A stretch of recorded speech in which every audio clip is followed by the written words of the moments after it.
Hello there, Dustin over at Camping World, checking out the 2014 Forest River Cedar Creek 36 CKTS. We'll start off at the front here. Fiberglass front cap, and you see a little bit of oxidation on it. Pretty standard for the year that it was in. 14, 15, and 16 were all pretty notorious for it. On your wet storage underneath, pop this open here. Actually a decent amount of space in the storage bins up in the front. A lot of times you'll see this taken up with like a spare tire or something like that. Drop frame gives you quite a bit of depth to it too. We'll go around to the off-door side first. Now you're going to have your battery compartment right here on the off-door side as you open up. So you have your automatic leveling system in the top left there. These are the hydraulics for your slide outs and everything. All the slides are hydraulic on here. Your battery disconnect right next to that. And then your battery housing underneath there, which they have 4 hooked up right now. It looks like they did a little bit of solar additions to this based on the inverter that I got sitting right here. Moving on down the line. It's going to be our docking station. So all of our hydraulic room controls are right here. So if you did want to just open up one of the slides, or maybe, you know, pop open that door side slide there, you can change, you know, what ones are opening when you click that slide button.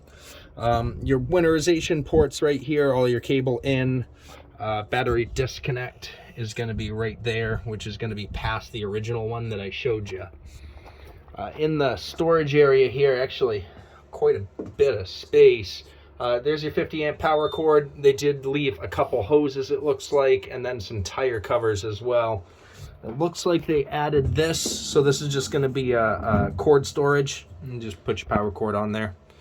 And they have a couple extra adapters and such like that in the corner here. Extra water filter, which that one looks pretty good. Moving forward, 12-gallon gas and electric hot water heater. And then here's your spot for your sewer hose, which it does not look like they left you. Probably not a bad thing though. Use sewer hose is never high on a priority list. Power connection right past that, 50 amps of course. And then our sewer out, we got a one right there, and it looks to be the only exit for it, so kind of makes things a little bit easier. No Y pipe. There's the off-door side slide out. I'm going to try and get a quick peek under here as well, so you can see.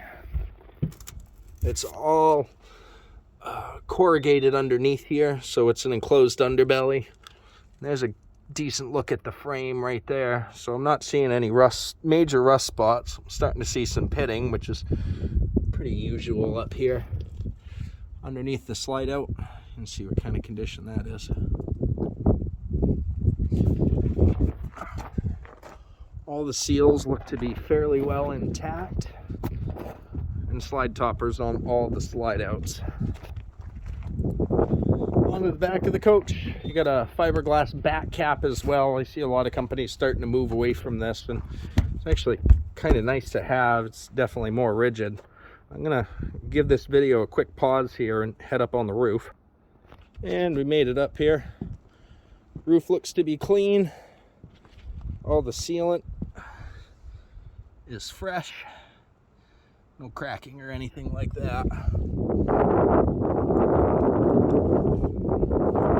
There's the other seams just to be sure of that. So it looks good up here. Nothing I'm seeing jumping out is scary to me by any means. Let's head on back down. And now that we're back on ground, head over to the other side here. Again, underneath of the slide out. And your frame there. Like I said, it's no major rusting, and just seeing some pitting. Your spare tire is going to be underneath that, and the rest of the corrugated panels. Head on around here.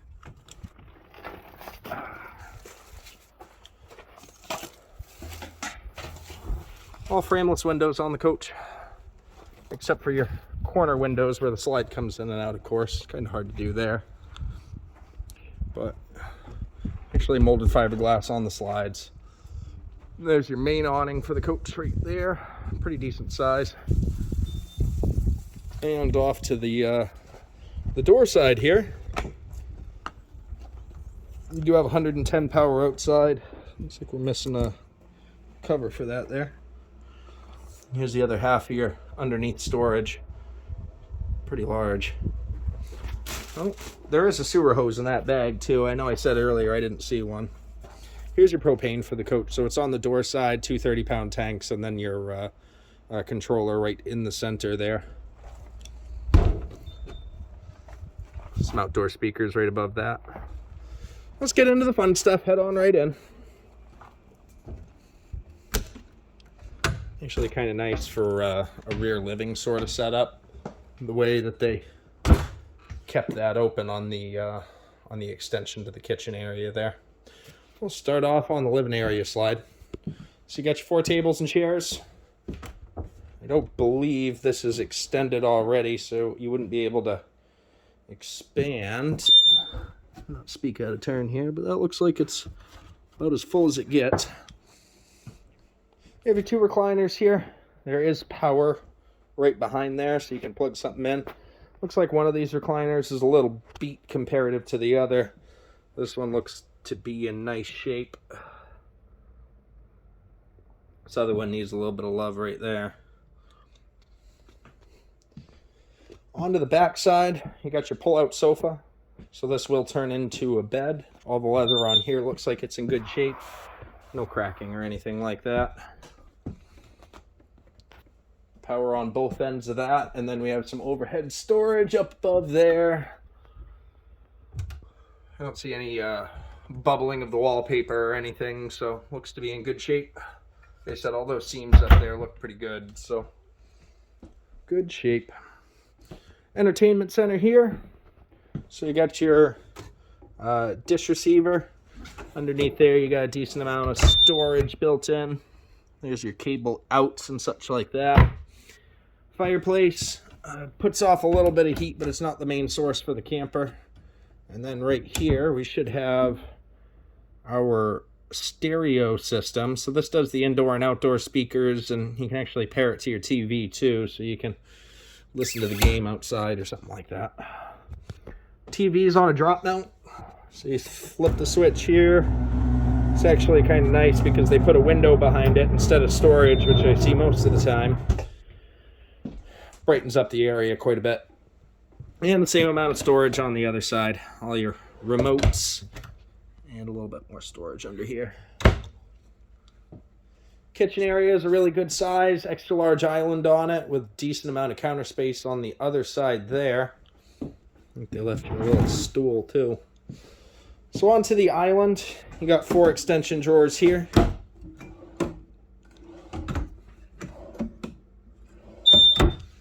And then of course our sink, which is a 2-bay metal sink, residential faucet. And underneath there, actually got a nice little storage pullout. And we should have a little sponge spot right above that. Not too bad.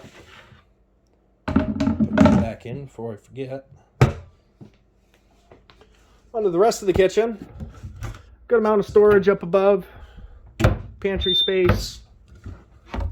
Deep storage up there. And then a small little sliver on the other end. 3-burner Suburban cooktop. Good sized oven underneath.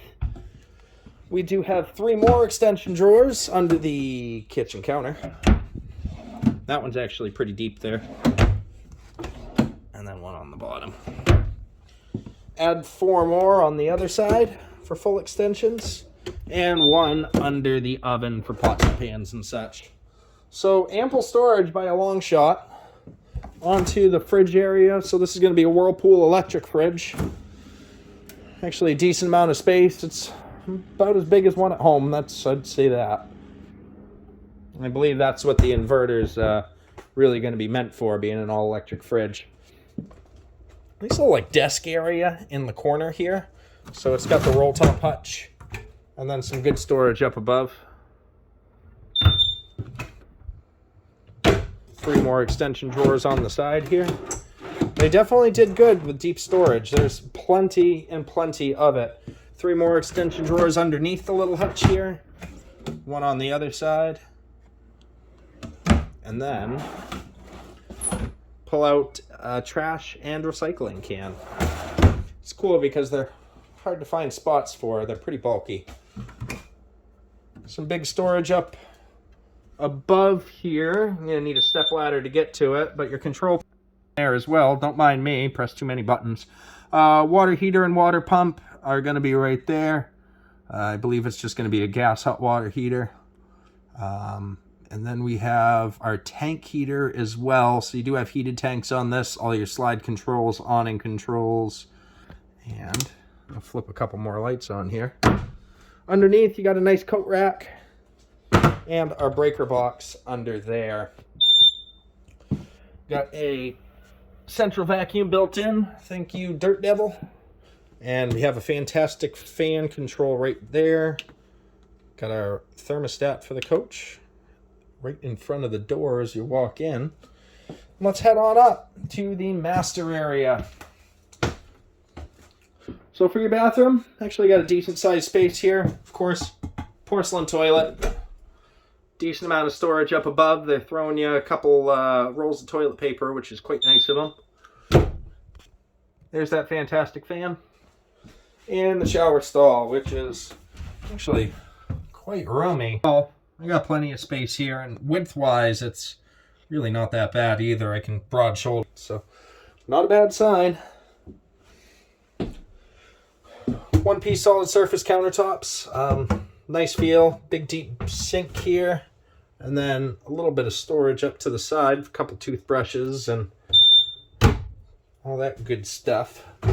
Underneath here, again, some more linen storage. Maybe a couple towels or something like that. And into the master. I like the glass inlay in the door that they did. And here we are. Actually quite quiet in here from the rest of the coach, which is nice. So you have a RV queen size bed, which underneath here you should have a large amount of storage. Let's see if I can't get this open here. There we go. So a good amount of storage right there. You have this nice little wardrobe slash laundry chute here. So you got a couple laundry baskets underneath that. Throw your clothes in there. There is power up here as well in case you need it. But good little hidey hole.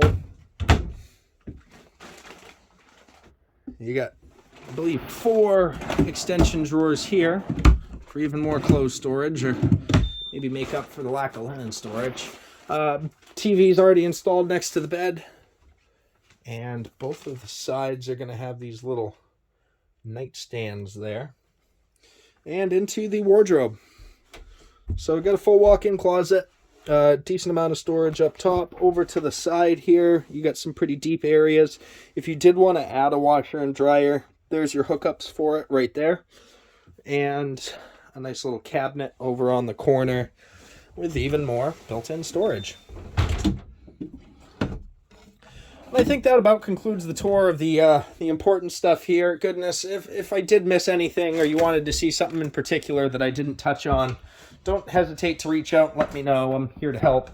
Again, Destin over at Camping World in Conway. The number I have here is 603-452-7291. Thank you much.